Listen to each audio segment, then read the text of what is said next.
What's going on, guys? It's Player here, and today I'm going to be bringing you guys a best class setup, my favourite class setup for the new DLC weapon, the Ripper. If you don't know and you haven't seen my videos about this gun, it's a new hybrid SMG and also assault rifle, which is part of the DLC number 2 for Call of Duty Ghosts, releasing on the 3rd. But if you have a season pass for Xbox One or 360, the gun is available right now, so you get early access, and that's what this gun is.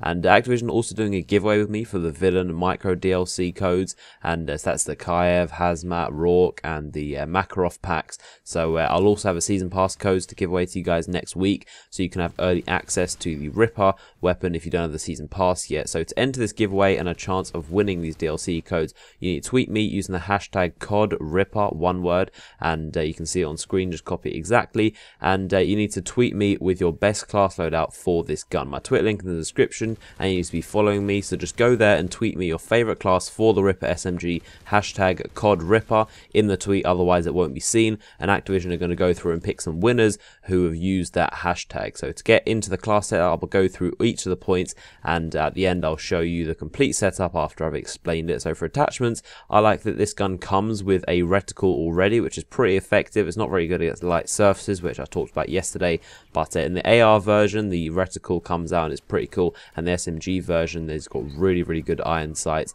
and so there's no need to waste a point on any sights category, and there aren't any actual sights category anyway, which is really cool. You can only have the optic, the green thing, and the iron sights as default, so this means you can allocate points to the other categories. And I like to use a muzzle brake to increase the damage at long range or reduce the damage drop off, which is always a good thing, and then I use the foregrip to reduce the recoil. It's a very accurate gun anyway, but it's even better with the grip. And as for the gun itself, I love it in the SMG mode. I think it's really good, and it's a good SMG to compete with the MTAR. I think it really has amazing iron sights, and the AR version of the Ripper doesn't really suit me that well. I feel like I'm trying to use an SMG at long range, and I don't really think it works that well as an assault rifle for me, but as a rushing SMG class I think it's amazing. And that said, I do like occasionally to use rapid fire on this. I think it's quite effective. Also, not the best for all situations, but definitely good for things like strike zone domination and close quarters gunfights, and so you might see a few clips where I'm using rapid fire, which is also an attachment I would recommend.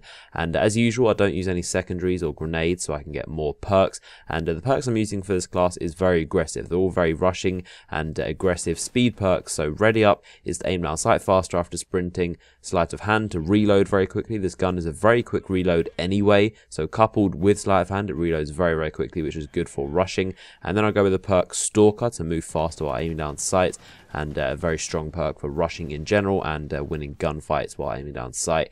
And then I use Quick Draw. I don't think there's a class which I use that doesn't have Quick Draw. It's just the best perk in all the Call of Duty games, and it lets you aim down sight faster in general, which helps with gunfights. And then finally, another perk which I always use, which is Focus, which stops you getting jogged off target when you're in gunfights, and all your bullets go where they're supposed to pretty much. So for streaks you can really use any. It depends on your playstyle. In the clips I'm using here, I'm going very hard on the objective, rushing around, and so I don't expect to go on many long streaks, so I'm running into lots of people, getting killed a lot and jumping on objectives. And so I'm running support. I'm running the Morse launcher to shoot down helicopters. I'm using the ground jammer for IEDs, IMSs, sentry guns, and all ground stuff like that, especially IEDs. It clears them all out, and also the Oracle, so that my streaks are able to help my team and go for the objective a bit more. And because I'm expecting to die a lot, I'm not really going for those high assault streaks like I normally would. So this is the final class setup, and having a lot of fun with this, using this gun since it came out yesterday, and I'll work on getting this gun gold as well. I always love to use new weapons, and it freshes up the game. It's definitely not overpowered, so it's definitely not a pay to win situation, but it's definitely a good gun, a lot of fun to use. And I love how the iron sights look, how they flip and kind of transform into the new reticle when using the assault rifle mode. I find myself actually switching between them very often. You might see in this gameplay as well, like I regularly switch between. I don't just like flip it into SMG mode and go for the entire game. I'm often, like in certain maps, I'd find there's a close quarters part I'm about to come up to, and then I will just flip it into SMG mode and go around the corner. And if I know there's going to be like a head glitching long range kind of type thing, then I'll flip it into AR mode and I'll go for that. So it's a very good weapon for that sense, and the changing of the fire rate is very effective. So hopefully you've enjoyed this video. Remember to tweet me with your best class setups for this gun using the hashtag COD Ripper for a chance to win some DLC. Remember to like this video if you enjoyed it, and I'll see you guys later. Jump.